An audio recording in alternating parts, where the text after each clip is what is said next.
Donc aujourd'hui, je vais vous présenter, non pas quelque chose sur le thème de la désuétude, mais plutôt en essayant de prendre le contre-pied, en essayant de comprendre pourquoi certains objets qui semblent complètement dépassés à tout niveau persistent et sont encore utilisés aujourd'hui.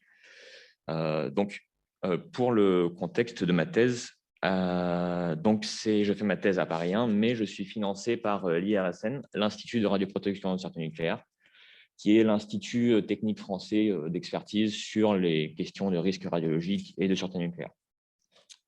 Donc voilà, je suis salarié par cet institut, donc possiblement il y a des conflits d'intérêts, mais je les embrasse, je les assume. J'ai même mis le template IRSN pour les slides.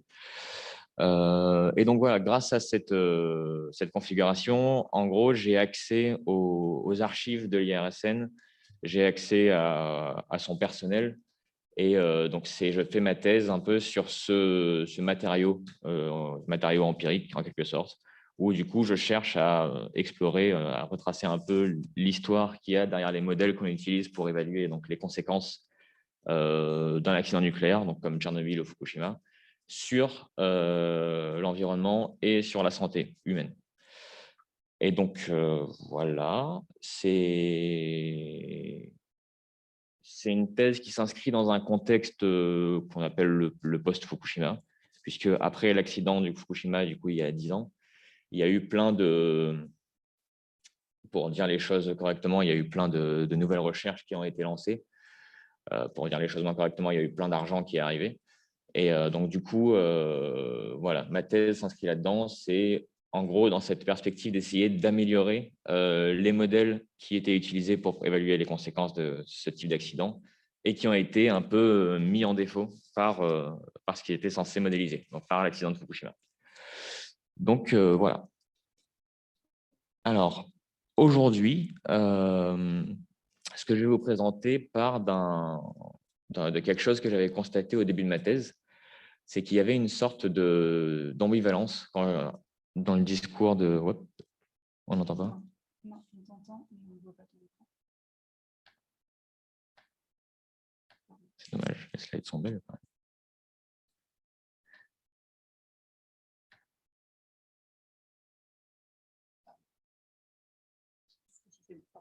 Ok.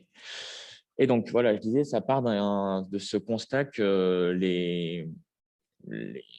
il y a un modèle donc, que je vais expliquer, que je vais vous présenter après, qui est critiqué par tous et par tout le monde dans à peu près des années 50 à nos jours, y compris par les gens qui sont encore chercheurs et experts à l'IRSN, mais que ce modèle est encore omniprésent et il est utilisé absolument partout. Donc, il y a cette espèce de frustration qu'on retrouve chez les chercheurs et chez les experts qui ont l'impression de devoir composer avec quelque chose qui les dépasse, de devoir, comme j'ai écrit, se traîner un boulet, alors qu'ils sont conscients que c'est quelque chose qu'ils ont envie de mettre à mort, en quelque sorte. Donc, naïvement, au début, je leur ai demandé pourquoi est-ce qu'ils ne changeaient pas tout simplement de modèle. Et donc, évidemment, en fait, c'est tout l'objet de ma présentation, c'est pourquoi est-ce que c'est compliqué. Et finalement, cette problématique, j'essaie un peu de la relier, à savoir pourquoi est-ce que certains objets épistémiques meurent quand d'autres survivent, qui est une problématique annoncée par Chang dans son article sur le phlogistique et l'oxygène, que je mobilise beaucoup pour mon étude. Donc voilà, la question c'est comment est-ce qu'on peut expliquer la persistance d'un objet qui semble dépassé.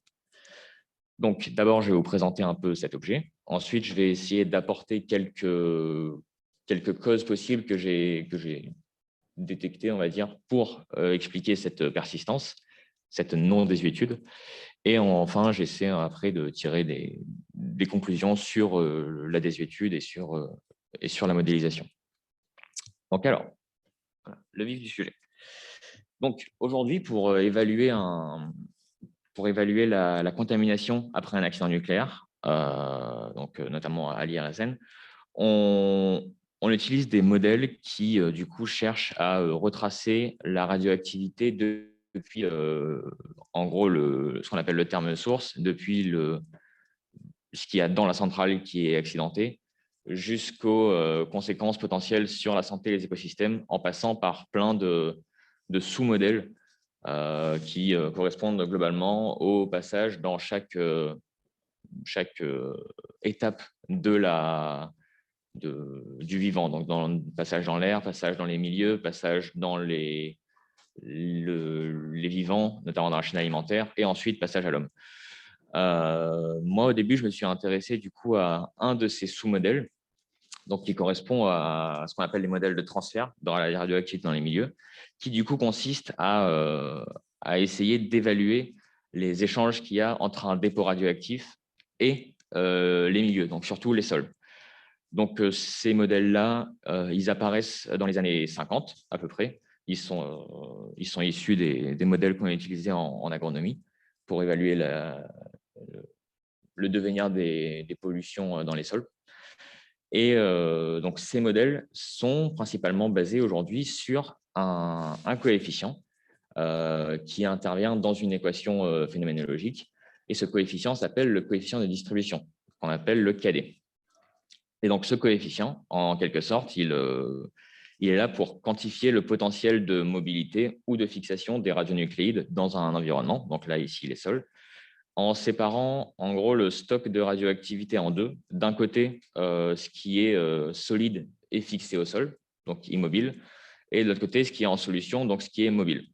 Donc, en gros, c'est un paramètre qui est assez simple, qui consiste juste à faire une proportion de concentration entre ce qui est considéré comme fixe et ce qui est considéré comme mobile pour simplement voir ce qui bouge dans les sols.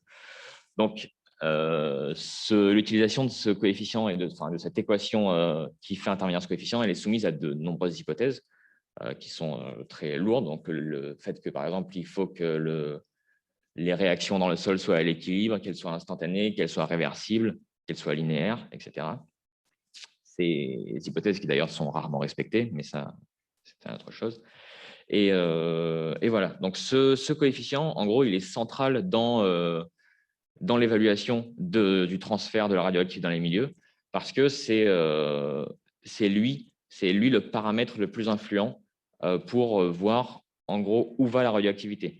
Dans une des études post-Fukushima, un doctorant dit dans sa thèse, donc les paramètres liés au transfert de matière radioactive par l'absorption des racines, tels que le coefficient de distribution KD dans le sol, sont les paramètres les plus influents sur le niveau de césium-137 dans les légumes quelques mois après l'accident. Donc, en gros, il s'agit de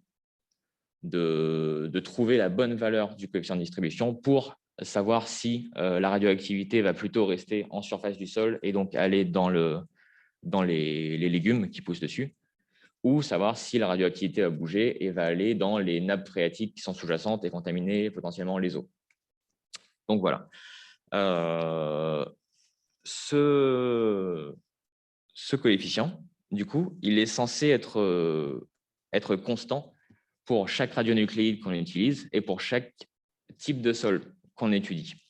Et donc, comme il est censé être constant, les valeurs sont répertoriées dans des très grandes bases de données. Et les chercheurs ont en quelque sorte, selon leur configuration, à choisir le coefficient constant, précis et unique dans cette table de données qui leur est donnée notamment par, ici, c'est la table de données de l'AIEA, l'Agence internationale de l'énergie atomique. Donc, c'est une base de données qui date de 1994 et qui est actualisée régulièrement. Et donc, voilà, en gros, pour modéliser les transferts dans les sols, il s'agit de choisir la bonne valeur. Le premier problème, c'est qu'on voit ici, je l'ai mis en rouge par exemple sur le cas du césium, c'est qu'on voit que pour une valeur qui est censée être unique, constante, et bien en fait, parfois, il y a des variations qui s'étalent sur 6 ordres de grandeur. Donc ça, c'est un peu gênant parce que on perd du coup complètement l'utilité de cette modélisation puisque du coup, qu'on prenne un extrême ou l'autre, on n'a absolument pas les mêmes résultats sur le devenir de la radioactivité dans un sol.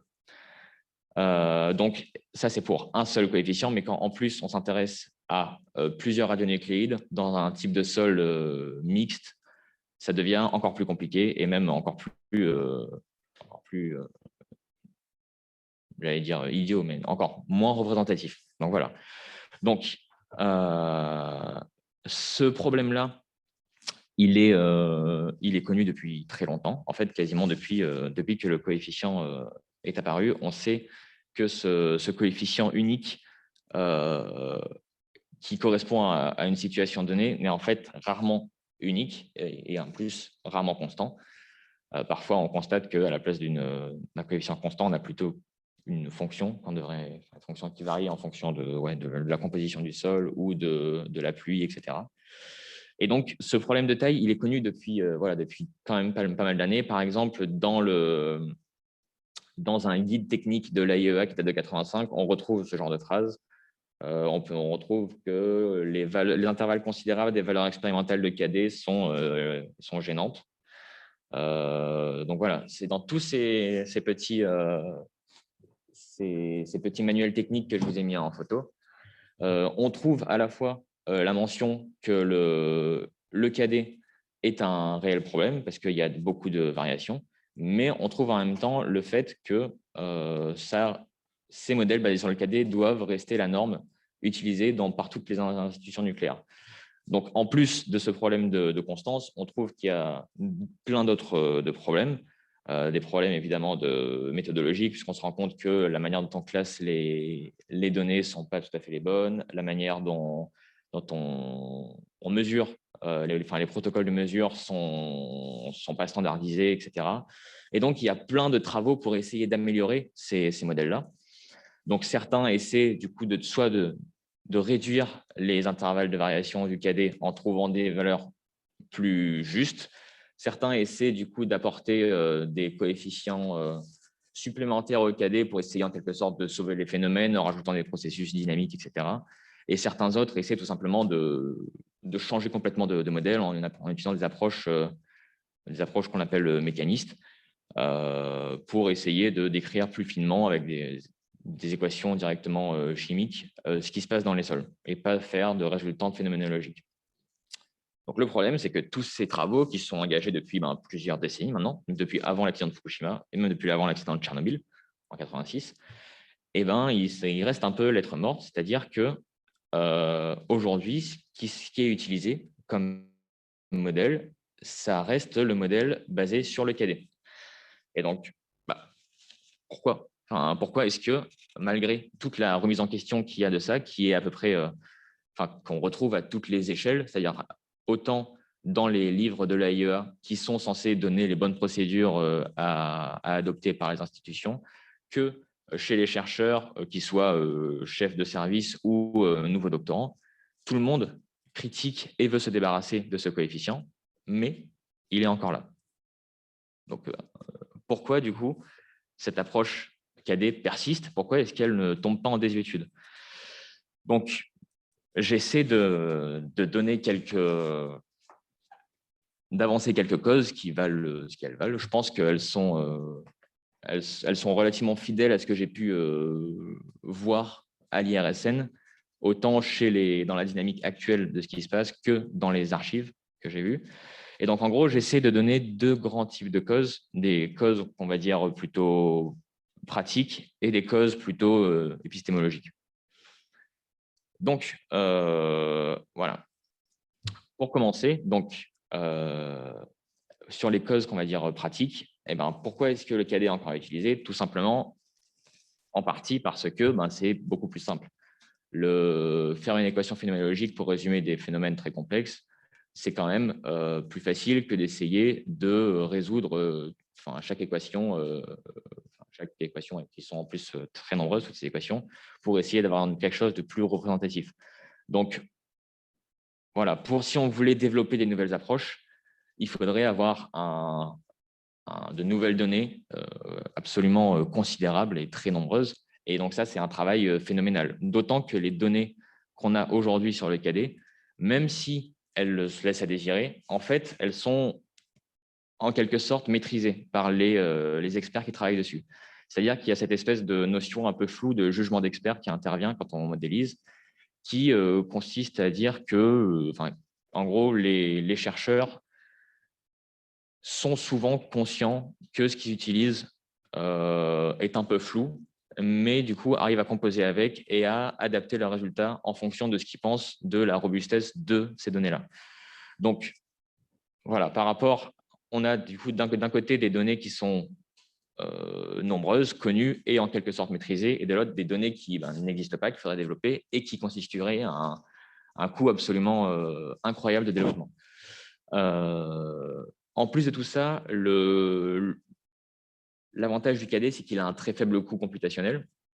C'est-à-dire qu'il s'agit de, on résume tout un tas de processus par une équation linéaire.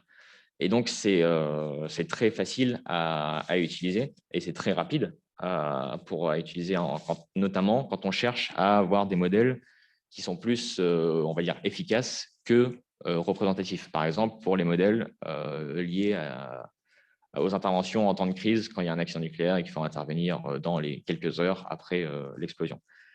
Donc voilà, on a cette première partie de raison pratique qui fait qu'en fait, le KD est plus simple à utiliser que que les autres données qu'on pourrait, que les autres approches qu'on pourrait développer. La deuxième raison que j'avance, c'est ce que j'appelle du coup la dépendance au sentier ou les investissements de forme.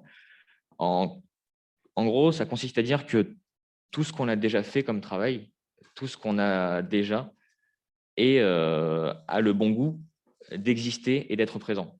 Et donc, tous les chercheurs qui arrivent et qui travaillent sur les modèles de contamination de la radioactivité arrivent dans un environnement où il existe déjà des infrastructures qui permettent du coup, qui donnent les outils matériels et conceptuels qui sont déjà disponibles opérationnels.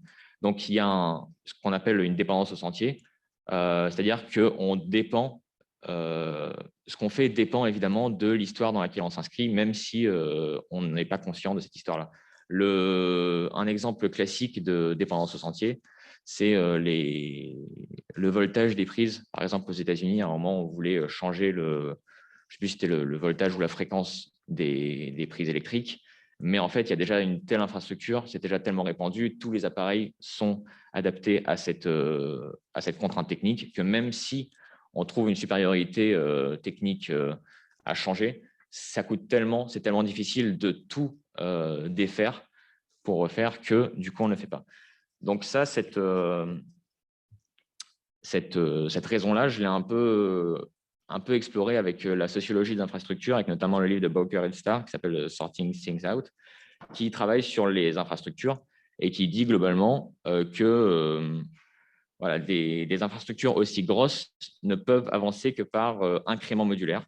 C'est-à-dire qu'on ne peut pas tout changer d'un coup et qu'il faut changer au fur et à mesure. Et que ces changements demandent du temps, des négociations et des ajustements avec d'autres aspects des systèmes. Comme il y a un véritable réseau qui s'est créé autour de cette infrastructure-là, il ne suffit pas de changer d'approche en disant que le KD est nul et qu'il y a d'autres approches qui sont mieux. Il faut aussi changer toute l'infrastructure de données et fournir, en quelque sorte, en même temps, un substrat technique matériel suffisant pour proposer un remplaçant au KD.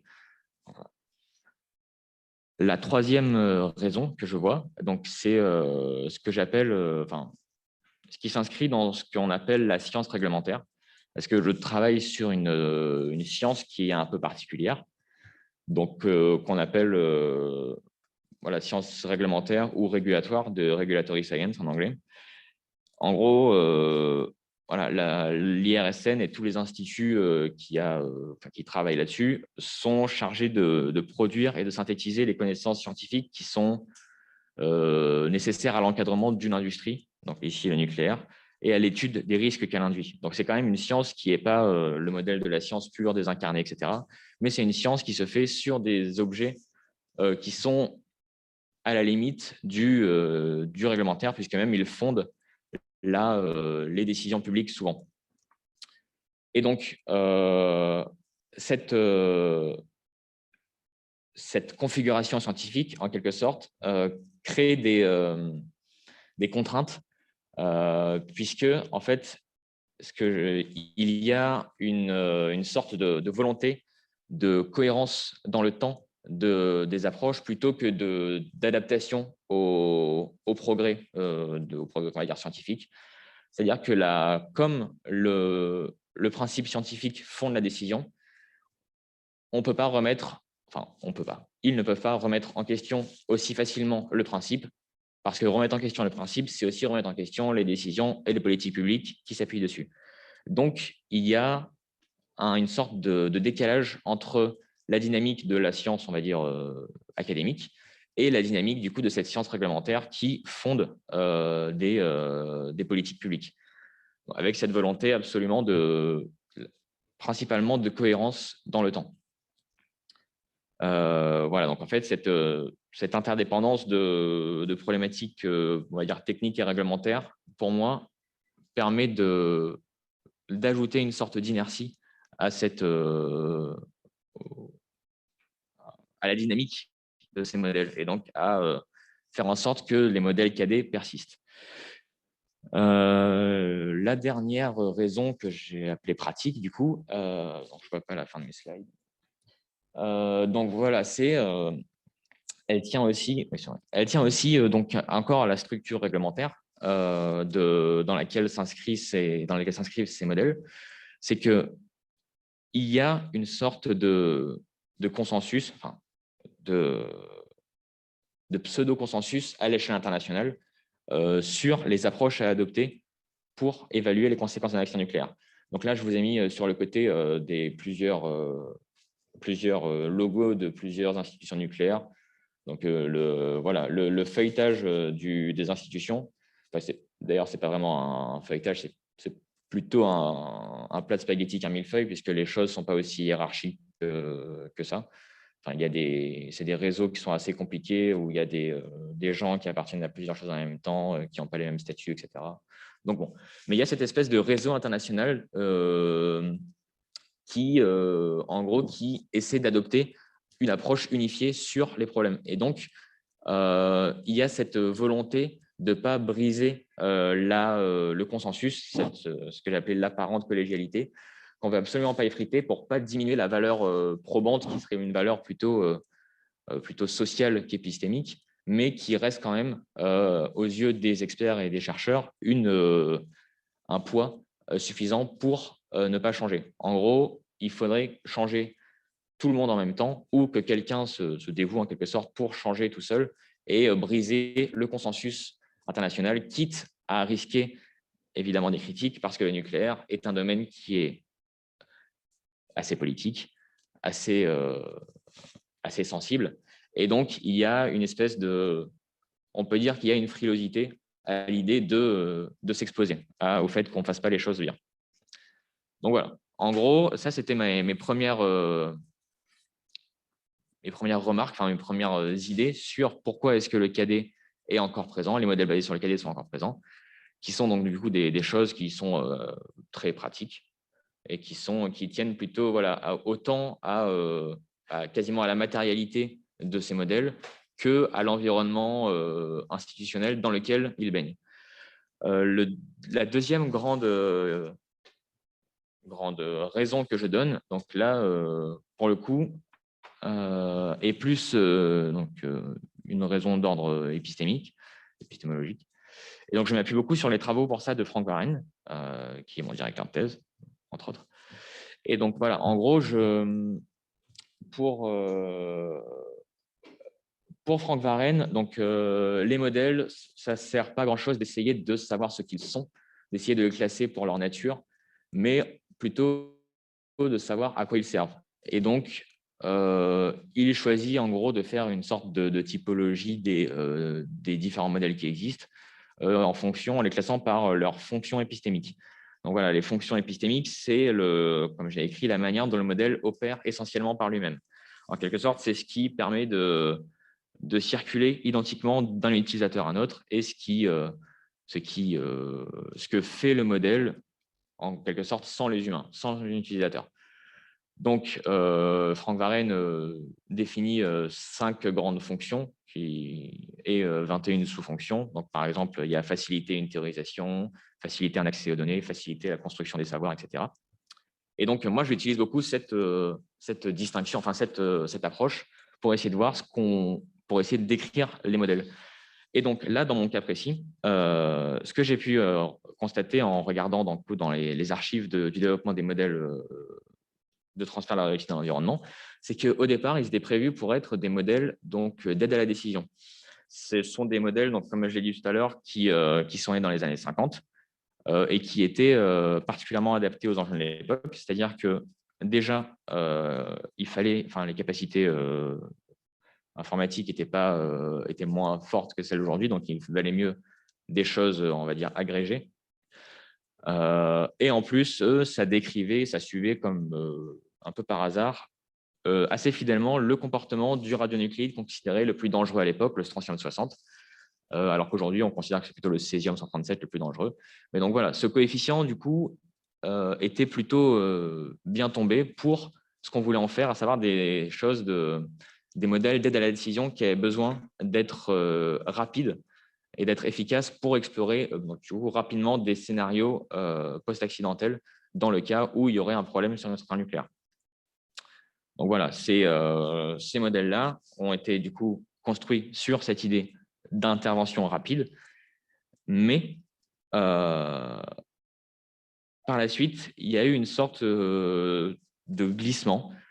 C'est que finalement, ces modèles-là ont commencé à être utilisés aussi à des fins de description plus fine de la réalité, où là, du coup, il n'y avait plus d'idée forcément de rapidité, d'opérationnalité, etc.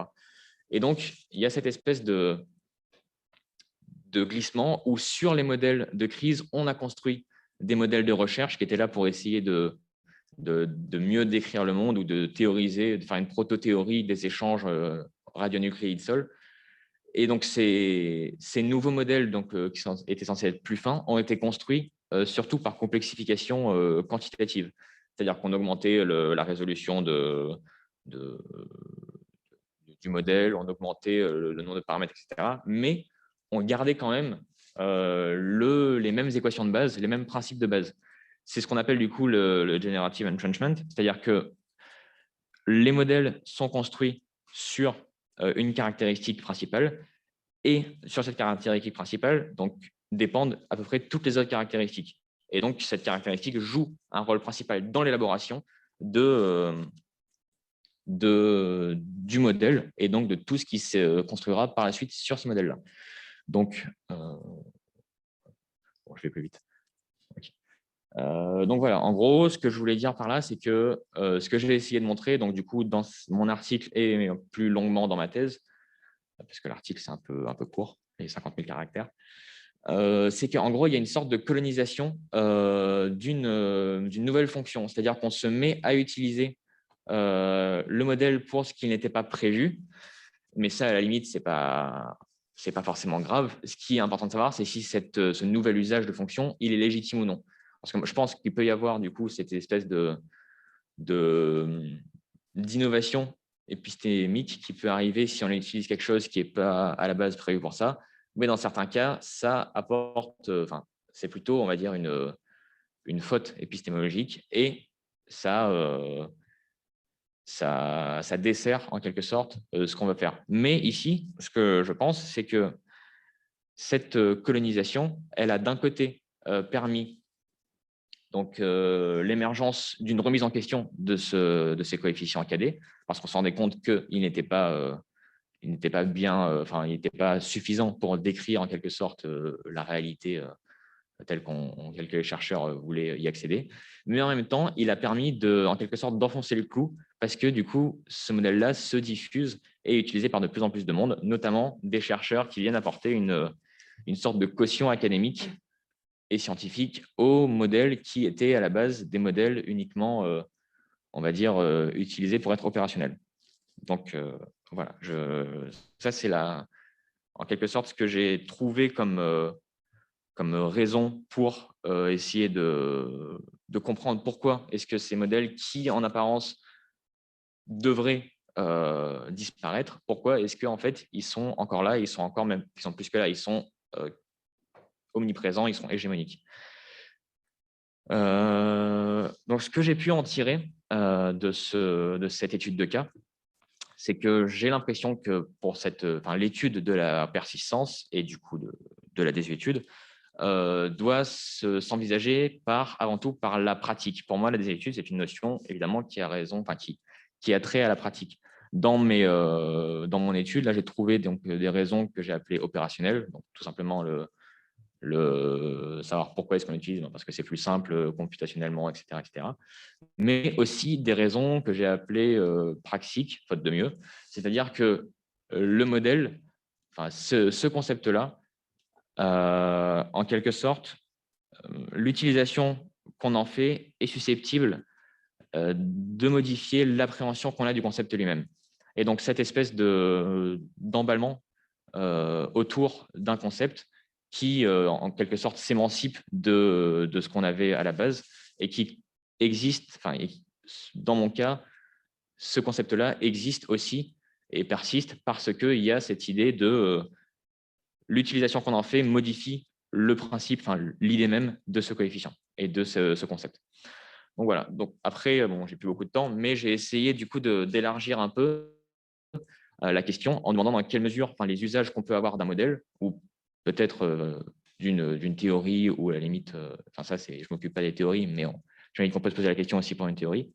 Dans quelle mesure les usages qu'on a de ce genre d'outils font muter les fonctions de celui-ci. Dans quelle mesure on peut avoir soit des dérives, soit des innovations, en quelque sorte. Et donc, voilà, j'ai essayé pour ça de relire l'article de Chang sur l'oxygène et le phlogistique à cette lumière-là. Et ce que j'en ai compris dans cet article, avec mon interprétation, c'est que, en quelque sorte, l'oxygène, c'est pas tant qu'il était plus adapté que le phlogistique aux problèmes de l'époque, mais plutôt qu'il y a eu très rapidement plein de mutations sur ce qu'était l'oxygène, et ces mutations-là ont agi en faveur de l'oxygène. Par exemple, Chang dit lui-même dans cet article que dès la fin du XVIIIe siècle, presque toutes les grandes affirmations théoriques de Lavoisier sur la nature et la fonction de l'oxygène se sont révélées inexactes. Mais en fait, ce qu'on voit dans cet article-là, c'est que toute la communauté des chercheurs s'est saisie de ce nouvel objet qu'était l'oxygène et l'a modelé, tellement modelé que ça a fait complètement changer sa définition, mais du coup, l'oxygène est resté en quelque sorte présent. En quelque sorte, c'est un peu l'inverse de ce qu'ont présenté Artemis et Olivier hier, où là, cette fois-ci, on garde le mot, mais avec l'usage qu'on fait de ce mot, on modifie sans cesse les concepts qui sont derrière. Donc voilà, pour moi, c'est en utilisant du coup des objets parfois en dehors de leur cadre de définition, ils permettent de s'accrocher en quelque sorte, de persister et de résister, alors que parfois, à la base, ils pourraient être considérés comme dépassés et désuets. Donc, je conclue peut-être rapidement. Et donc voilà, après, je fais une ouverture sur du coup le pluralisme, puisque Chang en fait une aussi. Et donc, ce que j'essaie de dire donc, rapidement, c'est que, même si c'est un peu ambitieux de comparer le cadet à l'oxygène, j'essaie quand même de m'en inspirer et de dire que cette persistance et cette hégémonie du cadet tient aussi peut-être au fait de ce que Chang appelle la tendance générale au monisme des scientifiques. Et donc, il faudrait peut-être essayer d'accepter qu'il y ait plusieurs approches différentes d'un seul objet. D'autant plus que moi, ce que j'étudie, ce sont des modèles, donc il n'y a aucune raison qu'on n'ait pas une variété d'approches très différentes pour multiplier les points de vue et pour apporter des éclairages différents sur une même problématique. Donc, pour moi, la modélisation, c'est un moyen du coup de conserver un peu activement certains objets. Et donc, voilà, en conclusion, ce que je peux dire, c'est que est-ce qu'il faut tuer le cadet? Est-ce qu'il faut jeter du coup définitivement ces modèles-là? Et bien en fait, finalement, je ne pense pas. Je pense que ce qu'il faut faire, c'est les utiliser dans un cadre très spécifique et développer des nouvelles approches qu'on pourrait parfois venir mettre en comparaison ou en concurrence, je ne sais pas, avec le cadet, mais qu'il ne faut pas retomber dans cette idée d'un espèce de monisme qui déjà dessert on va dire l'avancée de ces modèles pour évoluer, pour étudier le transfert de la radioactivité dans l'environnement.